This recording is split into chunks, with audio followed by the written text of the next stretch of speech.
that the Eibishter gives both his havas and chayis to all existences. That's the level of Ein Sof, Lamata Mata the Tachlis, the lowest level of the Ein Sof, the way the Ein Sof reaches down to the lowest most level. And now we're going to speak of some more in this idea about how the Ein Sof comes down to the lowest levels. Again, Ois Daled, line 28, 10th page of the Maimer. That what it says, that you give life to all.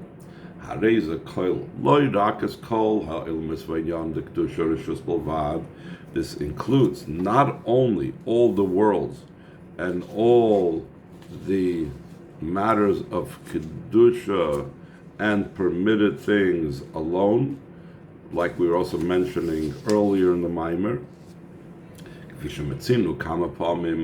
like we find many times when it says the word koil, the concept koil, as in kulam, hirak rubai kekulei v'loy kulei mamish. It can a lot of times not mean literally everything, even if it's the majority that's like everything.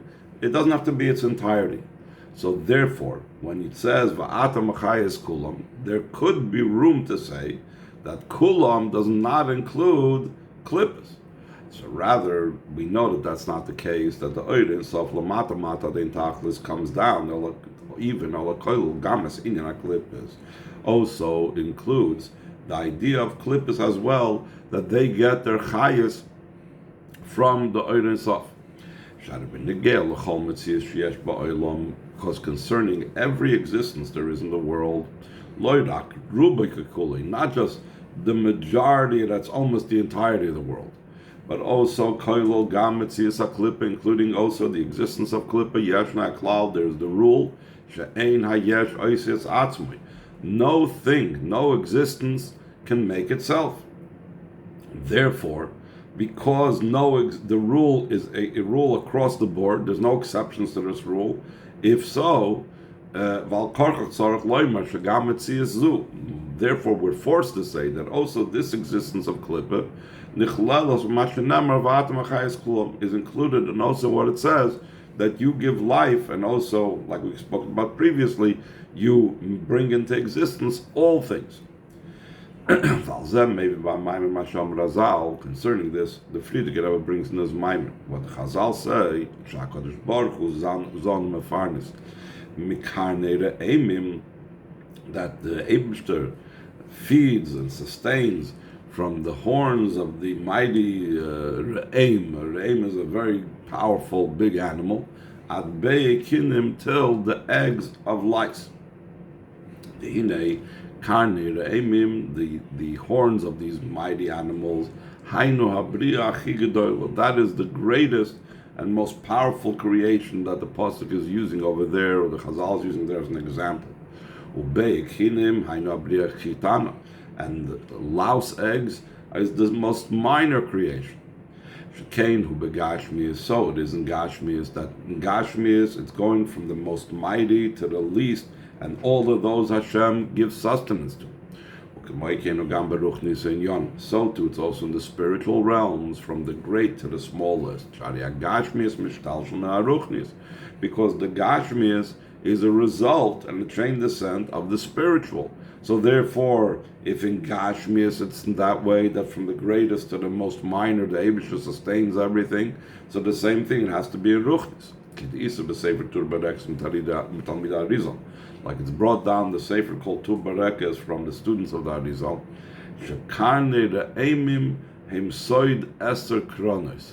This is the idea, the Alpi Kabbalah, it goes on 10 horns. What's the level of 10 horns? It's going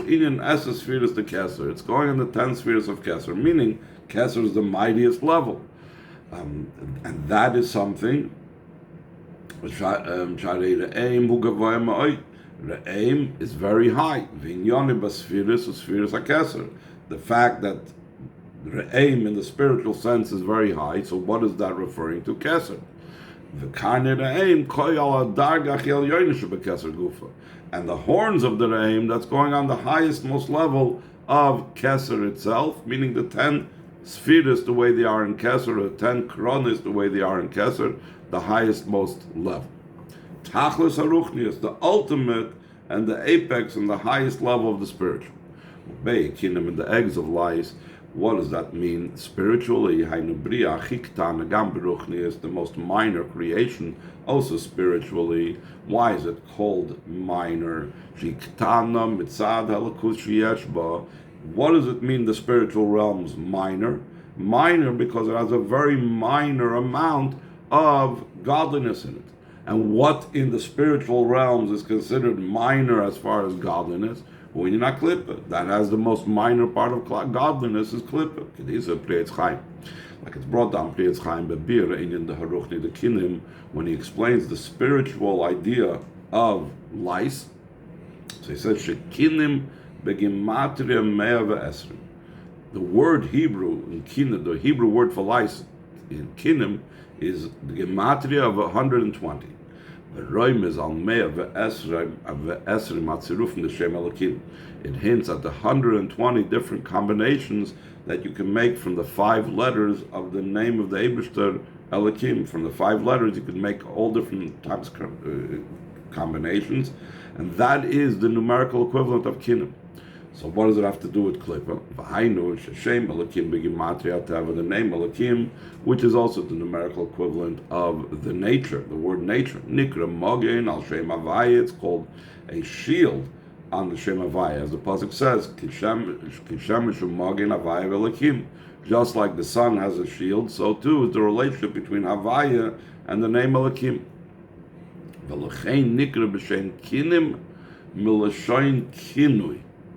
He says that's why it's called kinim from the expression kinui, like a nickname.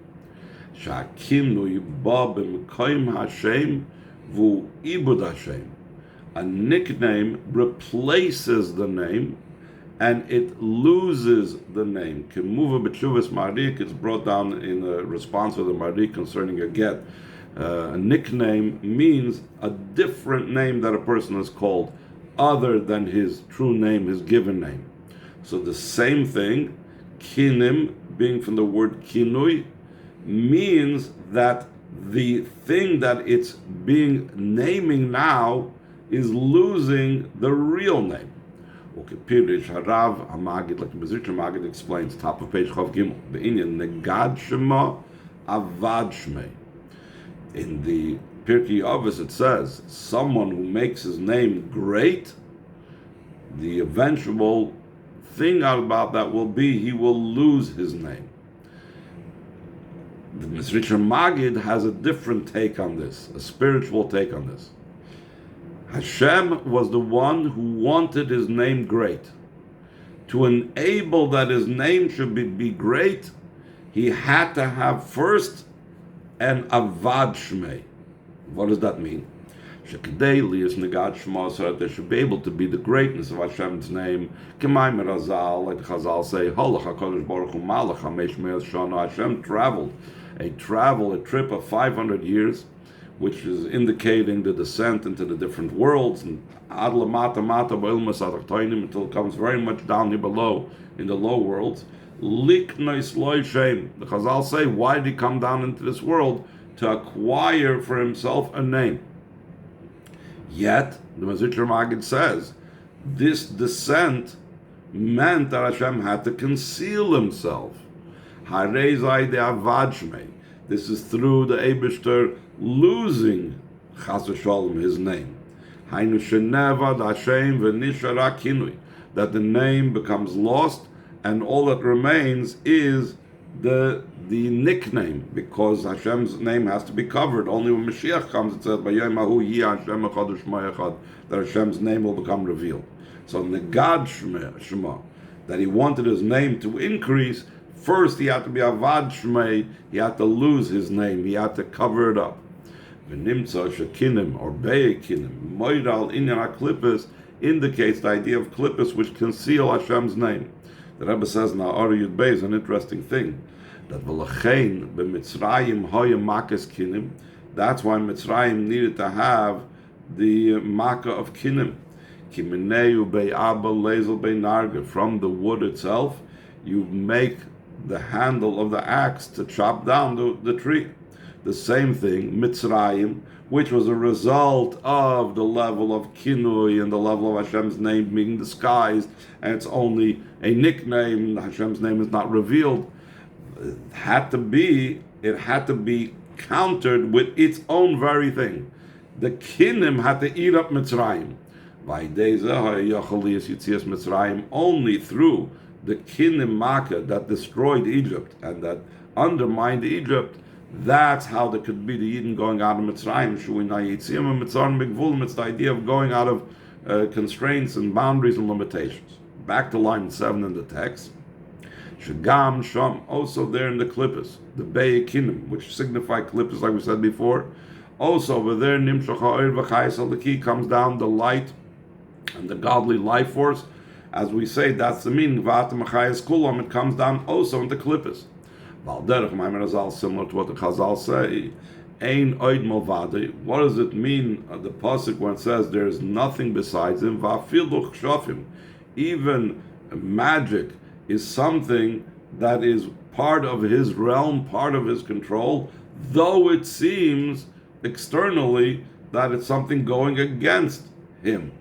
So when a person, like Rashi explains over there in the Gemara, when a person in those days when magic had power is suffering from magic, do not think it's not under the Eibishter's control. It's not something that the Eibishter is aware of and controlling, because Ein Noid Milvade includes magic as well. In other words, magic is Klippa in the broader sense. So even in Klippa, the Eibishter's, the Eir Sof comes down. Ois Hey, page Chav Gimel. It was explained previously, Sham Shachal Mata Mata, that this which comes drawn down very much below. If you remember, we said it's going on things that are even lower than Klippas. What's lower than Klippas? A person that does what Klippas tells him to do. Someone that transgresses the will of the Creator. To hint at that, at the person that transgresses Hashem's will, the Maimer continues, quote, like it says in the pasuk, if I spread out the heavens, there you are. When I spread out the she'oil, which she'oil can mean the grave, or as I'll soon explain, it means what goes beyond the grave, the punishments beyond the grave, like Gehenna and so on. So Hashem is there as well. She'oil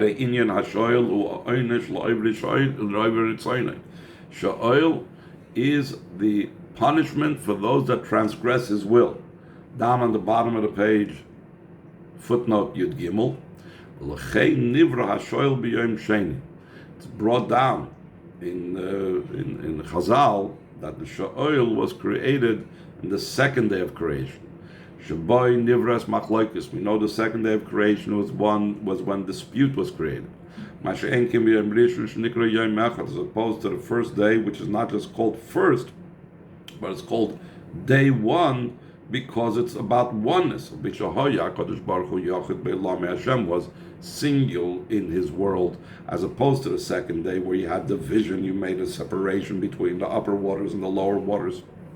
The whole idea of division and dispute was created on the second day. So therefore, She'oil, which is a result of a person's not being cognizant of Hashem's oneness, could not be created on the first day, was only created on the second day. The idea of the singularity of the first day, the oneness of the first day, is also the idea of Yom Kippur. The opposite of She'oil. Yom Kippur is the atonement that cleanses, that we're not liable to the She'oil. K'maimer Azal, like Chazal say, where it says, Vayer vayvoker Yom Echad, so the Chazal say, you know what Yom Echad is referring to? Yom Echad is Yom Kippurim. Yom Kippur is also considered Yom Echad, because the Chazal also say, Lefisha be Yom Kippurim, Ein Satan Shoylet. It says the Satan has no control. One day of the year, which is Yom Kippur, the Satan has no control whatsoever. So we see this idea about where the Satan has control, that's where the Sha'il is, and that's where the Sha'il is created, etc. Okay, back to the text itself of the Maimer, line 15. Valzen Namar, concerning the fact that the Oid in Sof comes down even into the Sha'il, even to those that are transgressing or transgressed his will. Concerning this, it says, that I have spread out the Sha'il, and there you are, Shagam Sham Yeshna Oid in Sof, that also over there's the infinite light of Hashem. Because that's what we're saying, Oid in Sof, Lamata Mata Din Tachlis, that Oid in Sof reaches down below to no end, even the most lowest place, even lower than Klippus, to those that transgress his will. The idea behind this is, it's like the Mitter Rebbe explains in the Siddur on the area, the section about tzitzis.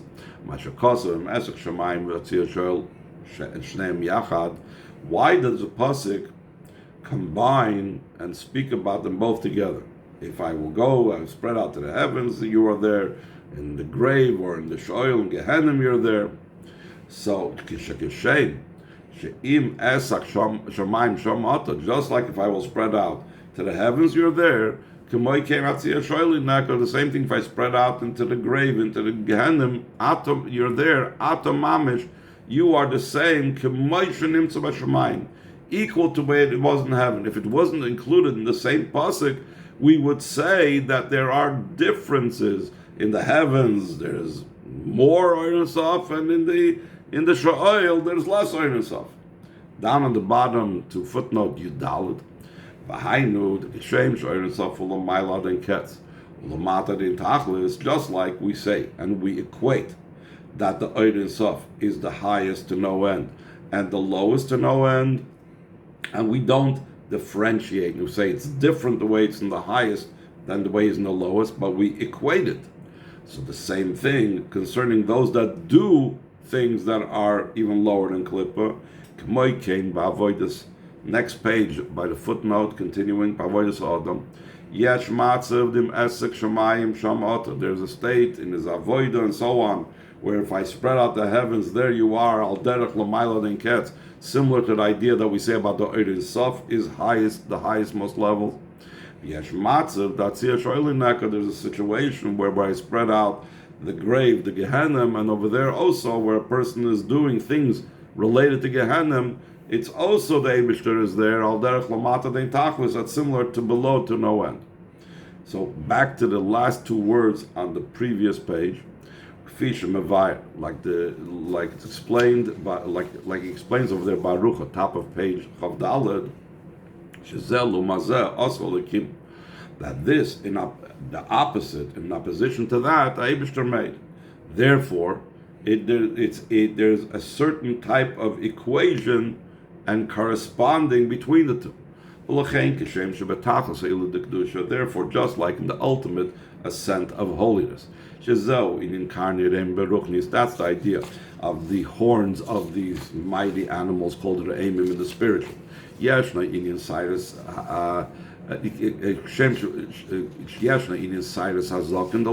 there's the idea of the hairs of the beard above.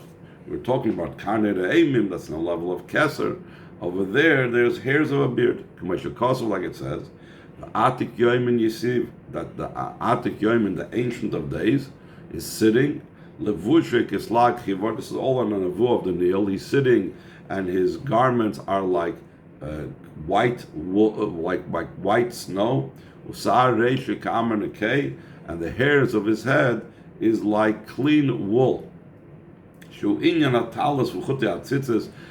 white garment and the hairs are the idea spiritually of the talus and the strands of the tzitzis. But what does it show? That there's something similar to hairs above. This is indicative of the greatness and the height of the light of above. That's the depth of the most exalted and highest level. Because of its great, powerful level, it's impossible to accept it and receive it only through constrictions. That's why it's necessary to have hair. Shezeh what tzimtzum, that's the idea of the constriction, the idea of skull goylus. Just like hair comes about after the separation of the skull from the brain, shalach is a naset smichsach cyrus, after that becomes the growth of the hairs. So there's hair the way it's in the highest, most level, the idea of the Gili of Hashem in the level of Karnera Emim, the Oirin Sof, the way it's in the highest levels, so too in the opposite side. It says that the klippos grasp and take hold of the hair. That's one of the ways how they nurse from Kedusha, the Zohar said, through the hairs. What does that mean spiritually? Behind this means in a place where the drawing down of godliness is constricted. When there's a tzimtzum, and then you pile upon them an additional tzimtzum of hair, so then there's a way how l'umazah can grasp this. The other side can nurse from this. Because one of the ways how klippos can get their chayis is if there's an inordinate amount of tzimtzumim and constrictions of the godly life energy. But that's why we find that hair by a woman is considered something that's negative, that's immodest. As opposed to a Nazir says he will be holy, he will let his hair of his head grow loose. So here we see two different things. One type of hair is considered immoral, immodest. Another type of hair is considered holy. So it depends where the hair is. Just like we said, it could be the hair in Kesser, or it could be the hair that connects the klippos. The Nazir and the Kedusha, because the hair of the Nazir comes from the hair of Kedusha. As opposed to when the hair, there's already a place where there's constrictions and judgment and severity. So then it comes down from them and nursing to the other side that the klippos can nurse from it. There's the idea of the depth of the lowest level as opposed to the depth of the highest level we used before. Sha'oil, the grave, Gehenim, and so on. The idea of Isha represents the sphere of Malchus. Malchus is the lowest of the 10 spheres. If on top of the tzimtzum of Malchus you pile onto that the level of hair, so then the hair is a further tzimtzum on top of tzimtzum, and that's where klippos can get their yinika from. They can nurse life from there.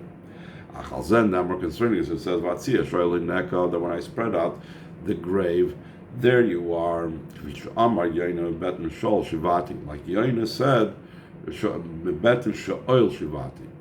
that from the stomach of the she'oil, from the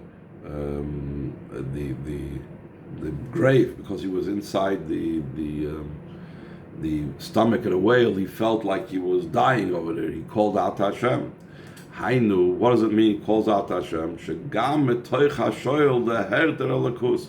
Also, when he's in a state like the grave, he still appreciates and feels godliness because of that's the idea. It reaches down even to the level of she'oil.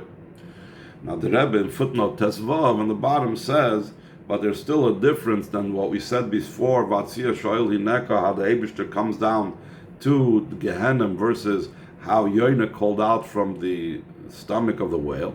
So he says in footnote Tesvav, Ella she'inyan hashoel etel Yoina loyhoya inyan bilti ratzi shenas al yodei.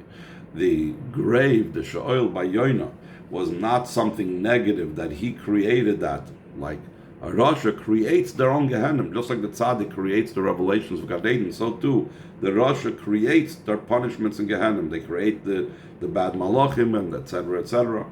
Va'adrab, just the opposite. It wasn't from him, but in Yezahi Mitzad Tzivay Hashem La'adog. This was because of Hashem's commanding the fish, Shiv La'enu, that it should swallow up Yoina, Kadesh La'yitba Me'ayam, to save him from drowning in the seawater.